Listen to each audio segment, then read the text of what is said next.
ஓம் சக்தி, ஓம் ஆதிபரா சக்தி, ஓம் சக்தியே, மறுவூர் அரசியே, நல்லதே நினைப்போம், நல்லது மட்டுமே நினைப்போம். சக்தி வாக்கு பிள்ளைகளுக்கு இந்த ஆதி சக்தியின் ஆசீர்வாதம் என்றுமே முழுமையாக கிடைக்கும். உன் தாயானவள் உன் குலதெய்வ வாக்கினை அல்லவா உனக்கு கொண்டு வந்திருக்கின்றேன். நீண்ட நாட்களுக்கு பிறகு உன்னுடைய குலதெய்வத்திடம் இருந்து உனக்கான நல்ல செய்தி ஒன்று வந்திருக்கிறது.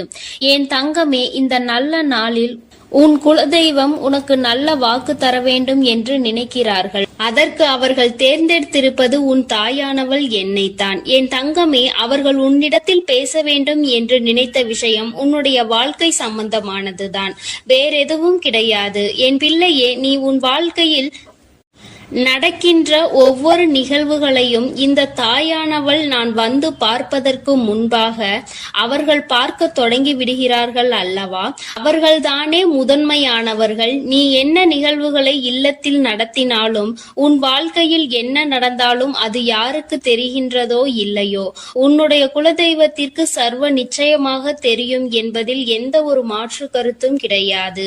இந்த தாயானவள் நானே உன் குலதெய்வத்திற்கு பின்னால் தான் உன்னை காண வர முடியும் என்பதை நீ புரிந்து கொள்ள வேண்டும். உனக்கு என்ன கஷ்டம் வந்தாலும், உனக்கு என்ன பிரச்சனைகள் வந்தாலும், உன்னை தேடி முதலில் வருவது உன்னுடைய குலதெய்வம் என்பதில் எந்த ஒரு மாற்று கருத்தும் கிடையாது. என் தங்கமே, உன்னுடைய குலதெய்வம் உன் கஷ்டங்களை எல்லாம் முன்னின்று காண்கின்றார்கள். அவர்கள் தருகின்ற வாக்கினை ஒருபொழுதும் நீ தவறவிட்டு விடக்கூடாது. ஏனென்றால் என் பிள்ளையே, உன்னுடைய வாழ்க்கையில் நடக்க இருக்கின்ற எல்லா விஷயங்களையும் தெரிந்து வைத்திருப்பவர்கள் அவர்கள்தான். நிச்சயமாக உனக்கு அதற்கான நல்ல தீர்வினையும் கொண்டு வந்து சேர்ப்பார்கள் என்பதில் எந்த ஒரு சந்தேகமும் வேண்டாம். உன்னுடைய பிரச்சனைகளுக்கெல்லாம் முதலில் தீர்வு அவர்களிடம்தான் அதிகமாக இருக்கும். அவர்கள் சொல்கின்ற எல்லா விஷயங்களையும் உன் அம்மா நான் அப்படியே உன் வாழ்க்கையில் நடத்தி கொடுப்பேன். நான் தனித்து நின்று எதையும் உன் வாழ்க்கையில் செய்வது கிடையாது. உன் குலதெய்வத்திடம் இருந்து கருத்து கேட்டுதான் உன் வாழ்க்கையில் என்ன நடத்த வேண்டும் என்ற முடிவுகளை நான் எடுக்க முடியும்.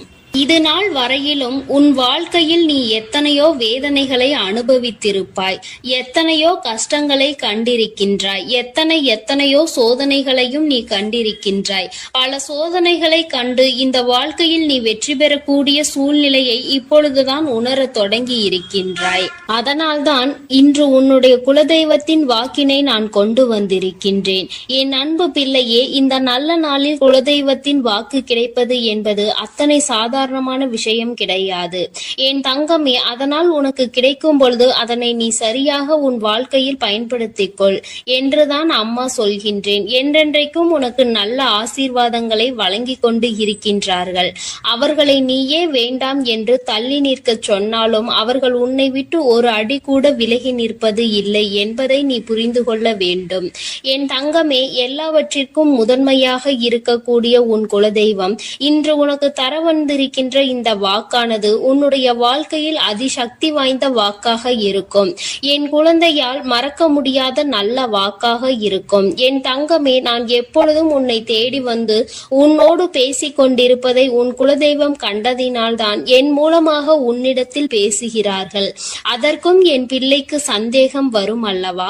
குலதெய்வம் என்னிடத்தில் பேச வேண்டியதுதானே, எதற்காக உன் மூலமாக என்னிடத்தில் பேசுகிறார்கள் என்ற சந்தேகம் உனக்கு வரத்தானே செய்யும். என் தங்கமே, உன்னுடைய சந்தேகத்திற்கான பதிலை நான் இப்பொழுதே உன்னிடம் சொல்லிவிடுகின்றேன். நீ என்னோடு அதிக அன்போடு இருப்பதனால் என் மூலமாக உன்னை காண வந்திருக்கின்றார்கள். அப்படியானால் ஒரே நேரத்தில் உன்னுடைய குலதெய்வத்தையும் உன்னுடைய இஷ்ட தெய்வத்தையும் கண்டுவிட்ட பலன் உனக்கு கிடைத்து விடும் அல்லவா?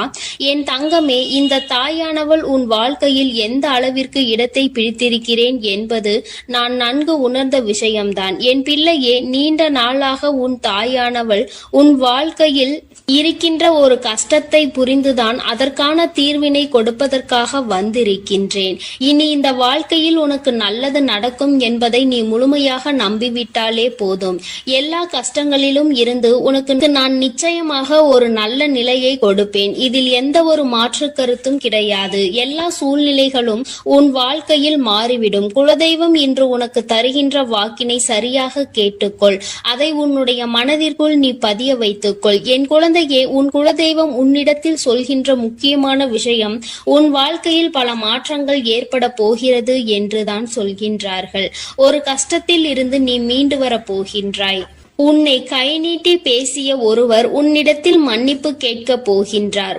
உன் மனதினை காயப்படுத்திய ஒருவர் இன்று வேதனைப்பட்டு கொண்டிருக்கிறார். குலதெய்வத்தின் முன்னால் நின்று யாரெல்லாம் உன்னை சபித்தார்களோ அவர்கள் வாழ்க்கை கேள்விக்குறியாக மாறி நின்று கொண்டிருக்கிறது. இப்படி ஒவ்வொருவரும் அவர்கள் வாழ்க்கையில் செய்திருக்கின்ற விஷயங்களை கண்டு மனம் வேதனை பட போகின்றார்கள். உனக்கு வாழ்க்கையில் கஷ்டம் வந்துவிட்டது என்று எண்ணி வருத்தப்படாமல், என் பிள்ளையே, இனி உன் வாழ்க்கையில் நடப்பது எல்லாமே உன் சந்தோஷத்தை மட்டுமே அடிப்படையாக கொண்டது என்பதை நீ புரிந்து கொண்டால் போதும். என் பிள்ளையே, இந்த வாழ்க்கை உனக்கு கொடுத்தது எல்லாமே இனி உன்னுடைய மனநிலையில் சந்தோஷத்தை கொண்டு வந்து கொடுக்கும் என்பதை நீ புரிந்து கொண்டால் போதும். எல்லோரும் ஒரு நாள் இந்த தாயானவள் என்னுடைய வாழ்க்கையில் என்ன நடத்தி கொடுத்தாள் என்று நிச்சயமாக யோசிக்கின்றபடி உன் வாழ்க்கையில் அம்மா நிச்சயமாக நல்ல விஷயத்தை நடத்தி கொடுப்பேன் என்பதை நீ புரிந்து கொண்டால் போதும். இப்பொழுதெல்லாம் இந்த வாழ்க்கையில் நீ பட்ட கஷ்டங்களுக்காக வேதனைப்பட்டு நின்றாயோ, அந்த நேரத்தில் எல்லாம் உன் குலதெய்வமும் உன் தாயானவள் நானும் உன்னை காக்க வந்திருக்கிறோம் என்பதை ஒரு நாளும் நீ மறந்துவிடக் கூடாது. ஒரு விஷயம் தவறு என்று தெரிந்துவிட்டால் அதை ஒரு நாளும் என் பிள்ளை நீ செய்ய துணியாதே. அதே நேரத்தில் ஒரு விஷயத்தை செய்யும் பொழுது அது உனக்கு சரி என்று தோன்றிவிட்டது என்றால் யார் சொன்னாலும் அதன் பிறகு அதை நீ நிறுத்தி விடாதே. நல்லபடியாக அதை செய்து நீ வெற்றி பெறுவதற்கான முயற்சிகளை எடுத்துக்கொள்ள வேண்டுமே தவிர ஒரு நாளும் என் பிள்ளை இந்த வாழ்க்கையில் நீ அடைய நினைக்கின்ற விஷயங்களை அடையாமல் விட்டுவிடக் கூடாது. உன்னுடைய முயற்சி இந்த வாழ்க்கையில் அதிகமாக இருப்பது போல இனி உன் வாழ்க்கையில் நடப்பது எல்லாமே உன் சந்தோஷத்தை மட்டுமே அடிப்படையாக கொண்டது என்பதனை நீ புரிந்து நடந்து கொள்ள வேண்டும். உனக்கு என்றென்றைக்கும் உன்னுடைய குலதெய்வம் துணை இருக்கின்றது என்பதை புரிந்து கொண்டு உனக்கு எந்நாளும் இந்த தாயானவளினுடைய ஆசீர்வாதங்கள் இருக்கும் என்பதை நினைவில் வைத்துக் கொண்டு நீ செய்ய நினைக்கின்ற விஷயங்கள் எல்லாவற்றையும் சரியாக செய்து கொண்டு இருக்க வேண்டும். என் தங்கமே, என்றெல்லாம் இந்த தாயானவள் உன் வாழ்க்கையில் வருகின்றாரோ என் தங்கமே, என்றெல்லாம் இந்த தாயானவள் உன் வாழ்க்கையில் வருகின்றாளோ அன்றெல்லாம் என் கூட உன்னை காண உன் குலதெய்வமும் வருகிறார் என்பதை நீ மறந்துவிடக் கூடாது. என் பிள்ளையே, எந்த விஷயங்களை உன் வாழ்க்கையில் செய்வதாக இருந்தாலும் நாங்கள் இருவரும் கலந்து ஆலோசித்துதான் உனக்கு செயல்படுத்துவோம் என்பதையும் நீ நினைவில் வைத்துக் கொள்ள வேண்டும். என் பிள்ளையே, நீ கேட்பதை தெளிவாக கேட்க வேண்டும். அப்பொழுதுதான் உனக்கு கொடுக்கின்ற தெய்வங்களும் எதையும் யோசிக்காமல் கொடுக்கும் என்பதை நீ புரிந்து கொள்வாய். எதையும் கண்மூடித்தனமாக உனக்கு கிடைக்க வேண்டும் என்று நீ நினைத்து கொண்டிருந்தால் நிச்சயமாக அது உன்னை வந்து சேராது. உனக்கு பிறகு அதனால் நீ படுகின்ற கஷ்டங்களை நாங்கள் வேடிக்கை பார்க்க முடியாது. எதை கொடுக்க வேண்டுமோ அதை சர்வ நிச்சயமாக உனக்கு நாங்களே தேடி வந்து கொடுப்போம் என்பதில் எந்த ஒரு மாற்று கருத்தும் கிடையாது. என் தங்கமே, இந்த வாழ்க்கையில் உனக்கு நடந்துவிட்ட எல்லா விஷயங்களிலும் இருந்து நீ நல்லபடியாக மீண்டு வர போகின்றாய். அவர் உன் வாழ்க்கையில் உனக்கு கஷ்டங்களை கொடுக்கிறார் என்று நீ நினைத்து விடாதே. அவர்கள் நிச்சயமாக உன்னை நினைத்து வருத்தப்படதான் செய்கின்றார்கள். உனக்கு நல்ல நேரம் ஆரம்பித்து விட்டது என்பதை தான் உன் குலதெய்வம் இன்று நான் உன்னிடத்தில் சொல்ல வந்தேன். இனி எந்த சூழ்நிலையிலும் நீ கவலைப்படாமல் இரு. நான் உன் வாழ்க்கையை உயர்நிலைக்கு கொண்டு செல்ல போகின்றேன். என் குழந்தையே, உன் குலதெய்வ வாக்கினை நீ கேட்டுவிட்டாய் அல்லவா? உன்னோடு இருந்து உன் வாழ்க்கையை உயர்த்துவதற்காக அவர்கள் வந்திருக்கின்றார்கள். இனி ஒருபோதும் என் பிள்ளை நீ தடம் புரண்டு சென்று விடாதே. நல்லது நடக்கின்ற நேரத்தில் உன் குலதெய்வம் உன்னை காண வந்திருக்கிறது என்றால் என் பிள்ளையே, இனி இந்த வாழ்க்கையில் என்றென்றைக்கும் உனக்கு சந்தோஷம் மட்டுமே நிலைத்திருக்க போகிறது என்பதை நீ புரிந்து கொண்டு விட்டால் போதும். என் அன்பு பிள்ளைக்கு இந்த தாயானவளினுடைய ஆசீர்வாதங்களும் உன் குலதெய்வத்தினுடைய ஆசீர்வாதங்களும் எப்பொழுதும் முழுமையாக கிடைக்கும். என் தங்கமே, அதனால் நீ எதற்காகவும் கலங்காதே, எதை நினைத்தும் வருந்தாதே. நீ நல்லதையே நினைத்தால் உன் வாழ்வில் எல்லாம் உனக்கு நல்லதாக மட்டுமே நடக்கும். என் அன்பு பிள்ளையே, உன்னை கண்ணீர் சிந்த வைத்தவர்கள் கண்கலங்கி நிற்கப் போகின்றார்கள். என் தங்கமே, இன்று இந்த தாயானவள் உன்னுடைய குலதெய்வ வாக்கினை கொண்டு வந்திருக்கின்றேன். குலதெய்வ வாக்கை தவிர்த்து விடாதே. ஏனென்றால் உன்னுடைய மிகப்பெரிய கேள்விக்கு உன் குலதெய்வத்திடம் இருந்து உனக்கு பதில் வந்திருக்கின்றது. என் தங்கமே, இன்று இந்த தாயானவள் உன்னை தேடி வந்து உனக்கான நல்ல வாக்கினை கொண்டு வந்ததற்கு மிகவும் முக்கியமான காரணம் என்ன தெரியுமா? என் பிள்ளைக்கு மனதில் இருக்கின்ற ஒரு மிகப்பெரிய குழப்பத்திற்கு தீர்வினை கொண்டு வந்து சேர்க்க வேண்டும் என்பதுதான். நான் இங்கே கண்ணீர் சிந்துகிறேன், யாருக்கும் எந்த துரோகத்தையும் செய்யாமல். ஆனால் என்னை கண்ணீர் சிந்த வைத்தவர்கள், என்னை மனம் வருந்த வைத்தவர்கள் அங்கே நிம்மதியாக இருப்பதற்கு என்ன காரணம் தாயே என்று என் பிள்ளை நீ என்னை பார்த்து கேட்கின்றாய் அல்லவா? இந்த கேள்விக்கு உனக்கு நான் பதில் கொடுக்க வேண்டும் அல்லவா? என் குழந்தையே, நீ எத்தனையோ கண்ணீர் சிந்தினாய். சரி, நீ இப்படி கண்ணீர் சிந்துவதற்கு யார் காரணம் என்று ஒரு நொடி உணர்ந்து பார்த்தாயா? உண்மையாகவே நீ இப்பொழுது சிந்திய இந்த கண்ணீருக்கு அவர்கள் உண்மையில் தகுதியுடையவர்கள் தானா? அவர்கள் பேச்சுக்கு நீ மதிப்பு கொடுத்தது நியாயம்தானா என்பதை முதலில் நீ தெளிவாக புரிந்து கொண்டிருந்தால் உனக்கே பாதி பதில் அப்பொழுதே கிடைத்திருக்கும். சரி, அவர்கள் சொல்வதை சொல்லிவிட்டார்கள், நீயும் அழுவதை அழுது விட்டாய். இப்பொழுது உன் குலதெய்வம் இதற்கு பதில் சொல்ல வந்ததற்கு காரணம் என்ன தெரியுமா? இது உன் குலதெய்வத்தின் வார்த்தைகளுக்கு உன் வாழ்க்கையில் இடம் கொடுக்க வேண்டிய காரியமாக மாறிவிட்டது. ஏனென்றால் இந்த பிரச்சனைகள் உன் குலத்தில் இருக்கின்ற பிள்ளைகளுக்கு இடையே ஆனது.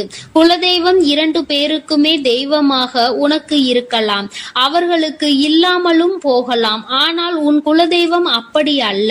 இருவருக்குமே உன் குலதெய்வம் ஒன்று என்பதனால் இப்பொழுது அவர்கள் இதற்கு பதில் தர வேண்டிய கட்டாயம் வந்துவிட்டது. நீ சிந்திய கண்ணீர் அவர்கள் மனதை அல்லவா ரணமாக்கி விட்டது. நீ தேவையோடுதான் கண்ணீர் சிந்தினாய், தேவையில்லாமல் கண்ணீர் சிந்தவில்லை. இதுவெல்லாம் அவர்களுக்கு நன்றாக தெரியும். என் குழந்தையே, நீ தவறுகள் செய்திருந்தாலும் சரி, தவறுகள் செய்யாவிட்டாலும் சரி, அதற்கு என்ன விஷயங்கள் என்ன காரணங்களாக உன் வாழ்க்கையில் வந்தாலும் அதை நீ சரியான கோணத்தில் எதிர்கொண்டு இருக்க வேண்டுமே தவிர ஒருபொழுதும் அழுது உன்னுடைய நிலையில் இருந்து நீ இறங்கி வந்திருக்க கூடாது. என் குழந்தையே, நீயாகவே உன்னுடைய நிலையில் இருந்து இறங்கி வந்ததனால் இன்று உனக்கு இருக்கின்ற கஷ்டங்கள் ஏராளமாகிவிட்டது. நீ இந்த நிலையில் இருக்க வேண்டும் என்று எண்ணி அவர்கள் இந்த காரியங்களை செய்தார்கள். இப்பொழுது சந்தோஷமாக அவர்கள் இருக்கின்றார்கள். அவர்களுக்கு சந்தோஷத்தை கொடுத்துவிட்டு நீ இங்கே வேதனைப்பட்டு கொண்டிருக்கிறாய் என்றுதான் உன்னுடைய குலதெய்வம் சொல்கின்றார்கள். அது மட்டும் அல்லாமல் நீ இன்னமும் சில செயல்களை வேண்டாதவைகளாக செய்து கொண்டிருக்கிறாய் என்று அவர்கள் மனம் வருத்தப்படுகின்றார்கள். யாருக்கு என்ன பிரச்சனை என்றாலும் அதை இழுத்து உன் தலையில் போட்டுக் கொள்வதே மிகப்பெரிய வேதனைக்குரிய செயலாகும். அவர்கள் நினைக்கின்றார்கள் அடுத்தவர்கள் படுகின்ற கஷ்டங்களை பார்த்து மனம் இறங்குவதில் தவறில்லை. அதற்கு அவர்கள் உன்னிடத்தில் உதவிகள் கேட்டால் மட்டும்தானே செய்து கொடுக்க வேண்டும். மாறாக நீயாகவே உள்ளே நுழைந்து அவர்களுக்கு உதவுகிறேன் என்று சொல்லிவிட்டு நாளை உன்னுடைய கஷ்டங்களுக்கு யாரும் உனக்கு உதவிக்கு வராமல் நீ நிற்கும் பொழுது அது எத்தனை பெரிய வேதனையாக இருக்கும் என்பதை உன்னால் புரிந்து கொள்ள முடியும். அதற்காக கைமாறு கருதாமல் உதவி செய்ய வேண்டும் என்று சொல்லி இருக்கின்ற பொழுது நீ உதவிகளை செய்யக்கூடாது என்று சொல்கின்றேனே என்று என் பிள்ளை நீ நினைக்கலாம். என் தங்கமே, வாழ்க்கையில் இப்பொழுதெல்லாம் பல மாற்றங்கள் வந்துவிட்டது. முன்பு போல இப்பொழுது இருக்கின்றவர்கள் எல்லாம் இல்லை. ஒரு உதவியை செய், அதற்கு கைமாறு எதிர்பார்ப்பது மட்டும் அல்லாமல் அந்த உதவிகளை செய்தவர்களுக்கே குழி தோண்ட நினைப்பதுதானே இப்பொழுது இருக்கின்ற மனிதர்களின் மனநிலையாக இருந்து கொண்டிருக்கிறது. அடுத்தவர்கள் வாழ்க்கையில் கெடுதல் நினைக்க ஒருவரும் ஒரு அளவு கூட சிந்திப்பது கிடையாது. யாருக்கு வேண்டுமானாலும் என்ன வேண்டுமானாலும் செய்ய நினைக்கிறார்கள். அதனால் அவர்கள் நினைக்கின்ற விஷயங்கள் எல்லாம் சரிதான் என்று எல்லாவற்றையும் விட்டுவிடக் கூடாது என்றுதான் உன் குலதெய்வம் சொல்கின்றார்கள். வேண்டியவர்கள் வேண்டாதவர்கள் என்றெல்லாம் இப்பொழுது கிடையாது. உண்மையில் எவரினுடைய வார்த்தைகள் உனக்கு ஆறுதலையும் அன்பையும் கொடுக்கின்றதோ அவர்கள் மட்டுமே உனக்கு வேண்டிய வேண்டியவர்கள். உனக்கு யாருடைய வார்த்தைகள் உனக்கு வேதனைகளை அதிகமாக கொடுக்கின்றதோ அவர்கள் உனக்கு வேண்டாதவர்கள். இப்பொழுதெல்லாம் இப்படிதான் உனக்கு இருக்கின்ற உறவுகளை கணிக்க வேண்டுமே தவிர ஒருபொழுதும் நீ உறவுகள் என்று எண்ணி தேவையில்லாத நட்புகளை வளர்த்து கொள்ளாதே. என் பிள்ளையே, தெரியாதவர்கள் கூட ஓடி வந்து உதவிகளை செய்து கொடுத்து விடுவார்கள். தெரிந்தவர்கள் இங்கே உதவிகளை செய்வது கிடையாது. தெரிந்தவர்கள் தான் அடுத்தவர்களுக்கு உதவிகளை செய்தால் எங்கே அவர்கள் வாழ்க்கையில் முன்னேற்றம் வந்துவிடுமோ என்று எண்ணி அதை செய்ய மறுக்கின்றார்கள். என் தங்கமே, இதையெல்லாம் இனிமேல் உன் வாழ்க்கையில் நடக்க இருக்கின்ற விஷயங்கள். அதனை உனக்கு புரிய வைக்க வேண்டும். அதன் பிறகாவது என் பிள்ளை இந்த வாழ்க்கையில் என்ன நடந்து கொண்டிருக்கிறது என்பதை புரிந்து கொண்டு அதற்கு ஏற்றது போல நீ வாழவும் தொடங்கி விடுவாய். இனியும் இந்த சூழ்நிலைகள் இப்படியே இருக்கும் என்றால் நீ உன்னுடைய மனநிலையில் மாற்றங்களை கொண்டு வர வேண்டும். நான் இப்படிதான் இருப்பேன், இப்படிதான் வேதனையை அனுபவிப்பேன் என்றால் யாராலும் உன்னை எதுவும் செய்துவிட முடியாது அல்லவா? உன்னுடைய குலதெய்வம் அதை தான் சொல்லி அங்கே வேதனைப்பட்டு கொண்டிருக்கின்றார்கள். அதனால் என் குழந்தையே, இனி ஒருபொழுதும் இந்த வாழ்க்கையில் உனக்கு கிடைத்த கஷ்டங்களை எண்ணி வேதனைப்படாமல் இனி உன்னுடைய வாழ்க்கையில் உன்னை தூக்கி நடத்துகின்ற தெய்வமாக நான் இருப்பேன் என்பதை நீ மனதில் வைத்து கொண்டு உனக்கு செய்கின்ற விஷயங்களை எல்லாம் பார்த்து நீ கணக்கில் எடுத்துக்கொள்ள வேண்டாம். யாரை விட்டுவிட வேண்டும் என்பது உன்னுடைய கையில் தான் இருக்கிறது. எல்லாவற்றிற்கும் மேலாக இந்த வாழ்க்கை உனக்கு கொடுக்க நினைத்த சோதனைகளை எல்லாம் நீ கடந்து வந்து யார் உன்னை அள வைத்தார்களோ அவர்கள் முன்னிலையில் நீ வாழ்ந்து காட்ட வேண்டும். உன் குலதெய்வம் இன்னொன்றையும் சொல்லி இருக்கின்றார்கள். உன்னை கண்ணீர் சிந்த வைத்தவர்கள் அங்கே மிகுந்த மனவேதனைக்கு ஆளாகி நிற்க போகின்றார்கள். அடுத்தவர்களுக்கு வேதனையை கொடுப்பதற்கு முன்பாக சற்று சிந்தித்து இருந்தால் இன்று அவர்கள் நல்ல நிலைக்கு வந்திருப்பார்கள். ஆனால் அவர்கள் இன்று உன் குலதெய்வத்தின் கையால் தண்டனை பெறுவதற்கு தயாராக நிற்கின்றார்கள். இனியாவது இந்த வாழ்க்கையை பற்றிய கவலை மற்றவர்கள் மீது செலுத்தாமல் உனக்கு நல்லபடியாக இருக்கும் என்பதை நீ மனதார நம்பிவிட்டால் போதும். எப்பொழுதுமே உனக்கு மன நிம்மதி கிடைக்கும். உன் குலதெய்வம் உனக்கு துணையாக இருக்கின்றது. உன் குலத்தில் இருக்கின்றவர்கள் தானே என்று அவர்கள் யாரையும் விட்டுவிடுவதில்லை. அவர்கள் தவறு செய்கின்றவர்களுக்கு தண்டனை என்ற ஒன்று எப்பொழுதும் கிடைத்தே தீரும் என்றுதான் சொல்கின்றார்கள். அந்த தண்டனையை அவர்கள் இந்த வாழ்க்கையில் அனுபவித்தே தீருவார்கள் என்பதிலும் எந்த மாற்று கருத்தும் கிடையாது. எதுவாக இருந்தாலும் இல்லையே, நீ மட்டும் மனதார எந்த துரோகத்தையும் செய்து விடாதே. இனி இந்த வாழ்க்கை உனக்கு நல்லதை கொடுக்க வேண்டும் என்றால் கெட்ட மனிதர்களிடம் இருந்து சற்று ஒதுங்கி இருக்க பழகிக்கொள். அவர்களை பற்றி தெளிவாக புரிந்து கொண்டு அவசரப்பட்டு நீ அழுது உன்னுடைய பலவீனத்தால் உன் சந்தோஷத்தை நீயே இழந்து விடாதே. என் அன்பு பிள்ளைக்கு இந்த தாயானவளினுடைய ஆசீர்வாதங்களும் உன் குலதெய்வத்தினுடைய ஆசீர்வாதங்களும் எப்பொழுதும் முழுமையாக கிடைக்கும். என் தங்கமே, அதனால் நீ எதற்காகவும் கலங்காதே, எதை நினைத்தும் வருந்தாதே. நீ நல்லதையே நினைத்தால் உன் வாழ்வில் எல்லாம் உனக்கு நல்லதாக மட்டுமே நடக்கும். என் அன்பு பிள்ளையே, இன்று உன்னுடைய குலதெய்வத்திடம் இருந்து ஒரு முக்கியமான செய்தியோடு வந்திருக்கிறேன். அவர் உன்னுடைய வாழ்க்கை சம்பந்தமான ஒரு செய்தியினை தான் கொண்டு வந்திருக்கிறார். என் தங்கமே, என் மூலமாக அதனை உனக்கு தெரிவிக்க வேண்டும் என்று அவர்கள் ஆசைப்படுகின்றார்கள். ஏனென்றால் இந்த வராகியாகிய என்னுடைய ஆசீர்வாதங்களும் என்னுடைய உதவியும் சேர்ந்து உனக்கு கிடைக்க வேண்டும் என்று அவர்கள் நினைக்கின்றார்கள்.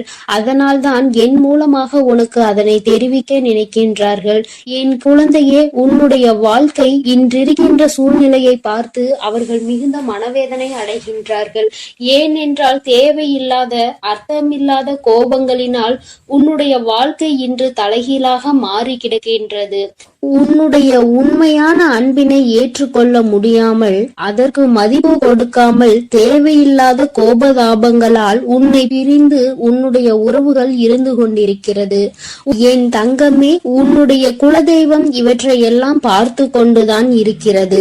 அவர்களுக்கு தெரியும் அல்லவா யார் மீது தவறு இருக்கின்றது, யார் மீது தவறு இல்லை என்று. என் தங்கமே, உன் மீது தவறு இல்லை என்பதை அவர்கள் நன்றாக புரிந்து கொண்டுதான் இப்பொழுது உன்னோடு பேச, உனக்கு நல்ல வாக்கு கொடுக்க, உன் மனதிற்கு நல்ல ஆறுதல் கொடுக்க வந்திருக்கின்றார்கள். உன்னுடைய மனதில் இருக்கின்ற வேதனைகளை அவர்களை விட வேறு யாராலும் உணர்ந்து கொள்ள முடியாது. உன்னுடைய குலத்தினை காக்கின்ற தெய்வம் இன்று நீ உன்னுடைய குலத்தோடு ஒன்றுபட்டு இல்லாமல் பிரிவினையில் இருப்பதைக் கண்டு அவர்கள் சிறிது மனவேதனையில் இருந்து கொண்டுதான் இருக்கின்றார்கள். ஆனாலும் உன் மீது தவறு இல்லை, உன்னை சுற்றி இருப்பவர்கள் மீதுதான் தவறு இருக்கின்றது. நயவஞ்சகத்தால் உன்னை வீழ்த்த நினைத்தவர்களை தான் நீ விட்டு பிரிந்திருக்கிறாய் என்பதும் அவர்களுக்கு நன்றாக தெரியும். அதனால்தான் அந்த நயவஞ்சகர்களை விட்டு உன்னிடம் பேசுவதற்காக ஆசைப்படுகின்றார்கள். என் குழந்தையே, அவர்கள் சொன்னதை நான் உன்னிடம் சொல்கிறேன், கேள். என் பிள்ளையே, நீ உன்னுடைய வாழ்க்கையை நல்லபடியாக இந்த தாய் நான் உன்னுடைய குலதெய்வம் அமைத்து கொடுத்தபடி தான் வாழ வேண்டும் என்று ஆசைப்படுகின்றாய். ஆனால் உன்னை சுற்றி இருப்பவர்கள் உன்னை வாழ விடாமல் தடை செய்து கொண்டிருக்கின்றார்கள். நீ என்ன செய்தாலும் உனக்கு இடைஞ்சல்கள் தான் கொடுத்து கொண்டிருக்கின்றார்கள். அவர்கள் என்னை தான் வணங்குகிறார்கள். நான் அவர்களுக்கு நல்ல புத்தியை தான் கொடுத்தேன். ஆனால் அவர்கள் தீய வழியை தான் நாடி செல்கிறார்கள். நான் எத்தனையோ முறை அவர்களை நல்வழிப்படுத்துவதற்கு பல வாய்ப்புகளை ஏற்படுத்தி கொடுத்து பார்த்தேன். ஆனாலும் அந்த வாய்ப்புகளை அவர்கள் சரியாக பயன்படுத்தி கொள்ளவில்லை. நீ என்ன சொல்வது, நான் என்ன கேட்பது என்பது போல நடந்து கொண்டிருக்கின்றார்கள்.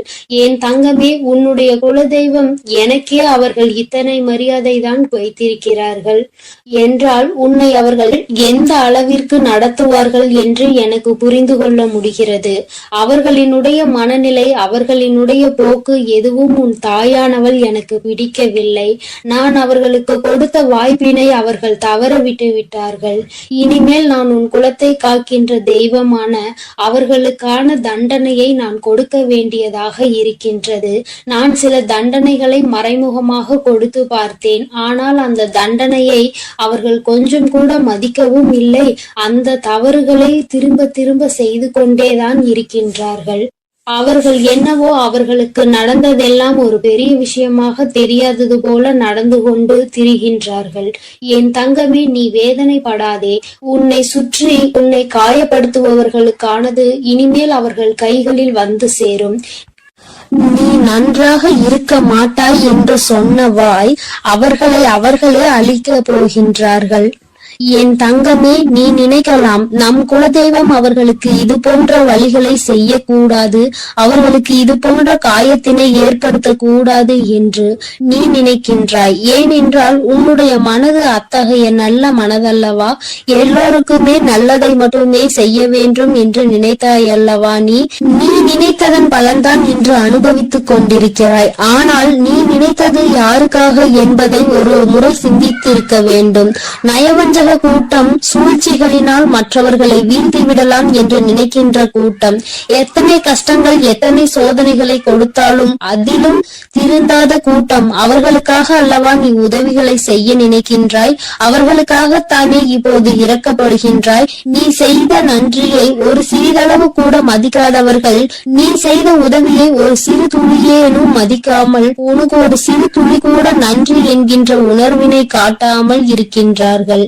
எத்தனை செய்தாலும் இனியும் அவர்களுக்கு அந்த நன்றி இருக்க போவதில்லை. எதிர்பார்ப்பதும் தவறான விஷயம். ஏனென்றால் அவர்களுக்கு மனித குணம் என்பது இல்லாமல் போய்விட்டது. அவர்கள் தீய சக்தியின் பிடியில் இருந்து கொண்டிருக்கின்றார்கள். அதனால் அவர்களை தீய சக்தியின் பிடியில் இருந்து மீட்டெடுப்பதோடு மட்டுமல்லாமல் நல்ல பாடத்தினை புகட்ட வேண்டுவது உன்னுடைய குலதெய்வத்தினுடைய கடமையாக இருக்கின்றது. என் தங்கமே, நீ வேதனைப்படாதே. உன் வாழ்க்கை சில சமயங்களில் உனக்கு பிரச்சனைகளை தரும் பொழுதெல்லாம் நீ நினைக்கின்றாய், அவர்கள் விட்ட சாபமாக இருக்குமோ, நம்மை சுற்றி சுற்றி நமக்கு செய்ய நினைத்த தீய வினைகளாக இருக்கும் என்று.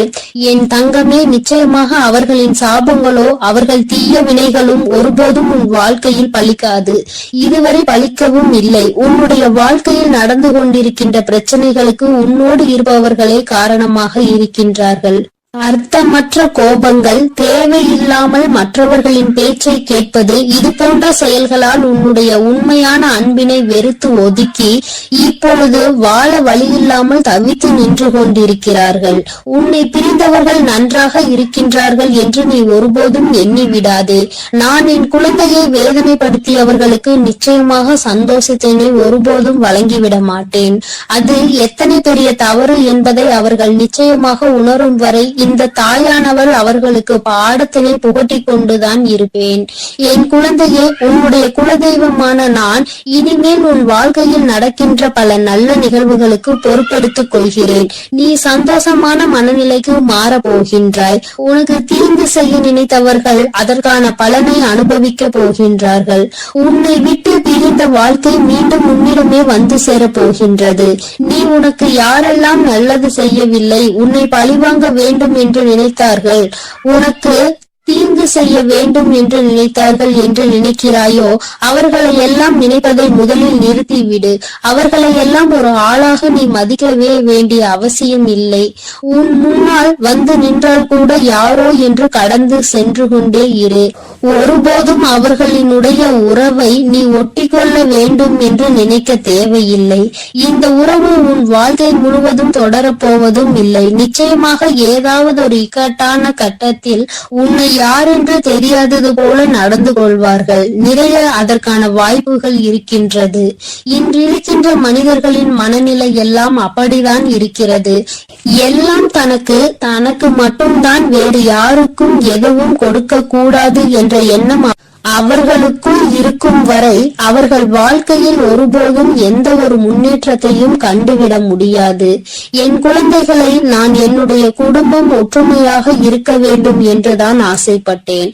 ஆனால் அதில் இது போன்ற நயவஞ்சகர்கள் இருக்கும் பொழுது நானே ஒற்றுமையாக இருப்பதே எப்படி என்று யோசிக்க ஆரம்பித்து விட்டேன்.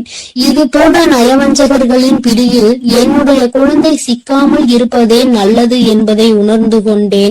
எனக்கு என்ன கஷ்டம் வந்தாலும் என்னுடைய குலதெய்வம் என்னை கைவிடாது, என்னை நிச்சயமாக காப்பாற்றும் என்று நீ நல்ல எண்ணத்தோடு நினைக்கின்றாய் அல்லவா? நிச்சயமாக உன்னை ஒருபோதும் நான் கைவிட மாட்டேன். அதே சமயத்தில் உன் குடும்பத்திலேயே இருப்பவரே அவருக்கு நல்லது செய்வேன் என்று நினைத்து கொண்டு அவர் மனதில் எந்த ஒரு நல்ல எண்ணங்களும் இல்லாமல், நேர்மை என்பது துளி கூட இல்லாமல் செயல்களை செய்து கொண்டு இருக்கும் பொழுது ஒருபோதும் என்னுடைய ஆசிகள் அவர்களுக்கு கிடைக்காது. என் தங்கமே, உன்னுடைய குலதெய்வத்தினை வாக்கினை கேட்டாய் அல்லவா? ஒருபோதும் உனக்கு நயவஞ்சகத்தை செய்பவர்கள், உனக்கு துரோகத்தை செய்ய நினைப்பவர்களுக்கு அவர்கள் ஒருபோதும் துணை போகவும் மாட்டார்கள். அவர்களுக்கு எந்த ஒரு நல்ல விஷயங்களையும் செய்து கொடுக்கவும் மாட்டார்கள். உன்னுடைய உண்மையான பக்திக்கு நிச்சயமாக அவர்கள் நல்ல பலனை கொடுப்பார்கள். அதனால் நீ துரோகிகளை நினைத்து வருத்தப்படாதே, அவர்களை நினைத்து வேதனைப்படாதே. என்ன வேண்டுமானாலும் அவர்கள் செய்துவிட்டு போகட்டும். உன்னுடைய குலதெய்வத்தோடு இந்த வராகியும் உனக்காக எப்பொழுதும் நிற்கும் பொழுது நீ எதற்காகவும் வருந்த கூடாது. அவரவர் செய்கின்ற காரியங்களுக்கான பலனை நிச்சயமாக அவரவர்களே அனுபவிப்பார்கள். அவை எல்லாம் இனி உன் கண்முன்னே நிகழும் என்பதில் எந்த ஒரு மாற்று கருத்தும் கிடையாது. தன்னுடைய வினையை தானே சுமந்து விட்டு செல்லட்டும். நீ இது போன்ற மனிதர்கள் இடையே ஒருபோதும் பழக்கத்தை வைத்துக் கொள்ள வேண்டாம். இனியும் இந்த நட்பு தொடருவதனால் எந்த ஒரு பயனும் இல்லை என் செல்ல குழந்தையே. அதனால் நீ கவனமாக இரு. நானும் உன் குலதெய்வமும் எப்போதும் உன்னோடே இருக்கிறோம். நீ எதற்காகவும் கலங்கி நிற்க வேண்டாம். நான் உங்களோடு இருந்து உங்களை எப்பொழுதும் வழிநடத்தி சென்று கொண்டே. என் அன்பு குழந்தைக்கு இந்த ஆதிபரா சக்தியின் அன்பும் ஆசீர்வாதமும் முழுவதுமாக கிடைக்கும். ஓம் சக்தி, ஓம் ஆதிபரா சக்தி.